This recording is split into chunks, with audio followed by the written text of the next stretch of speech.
Hello, my name is Erica Jordan, and I am the Hyperbaric Director and founder of Hyperbaric Healing Treatment Center. Just like with anything, the hyperbaric chamber is our machine, it's our equipment. So prior to putting a patient's life in there, we just want to make sure it's going to be as safe as possible for every patient that goes in there. For one, we will maximize the chamber depth to the deepest it goes, which is 3 atmospheres, and dump it completely to make sure that in an event of a fire, we have enough time to get the patient safely out of the chamber. We also have weekly checks. We have emergency protocols set for any type of situation, and we test these and drill these on an ongoing basis. Another safety feature we have is these air tanks. Some patients, we need to dive them deeper in order to get the healing that we need.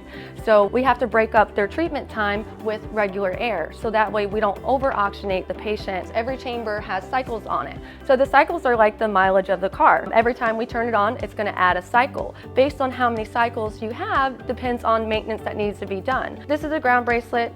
Very simple. So this metal part right here is what makes contact with the skin. It's typically worn on the wrist. Sometimes on the children, we'll put it on the ankle so that way they don't want to pull at it when they're in there.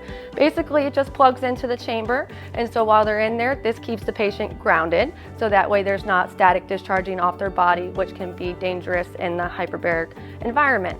These are just the controls that we make sure, we're bringing the patient down at a slow rate so we're not causing any problems on their eardrums. We have cameras mounted above each chamber, so that way our safety director can watch the patients, which he's always in the room when they're in there. He's also monitoring our oxygen consumption, so that way we know how much is being used, making sure it's still being used the proper way, there's not a leak or anything outside that could be dangerous. Okay, so everyone wonders where the oxygen's coming from. So here it is.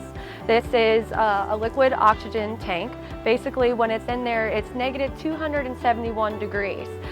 Once it goes through the evaporators, that's what will change it from a liquid to a gas. Once it's changed into a gas, it goes in the head of the chamber, out the foot, and off gas through the side of the building. This is also part of our startup and shutdown, checking the tank, checking around it, checking all the valves and everything, so that way we can ensure safety for every patient that we treat.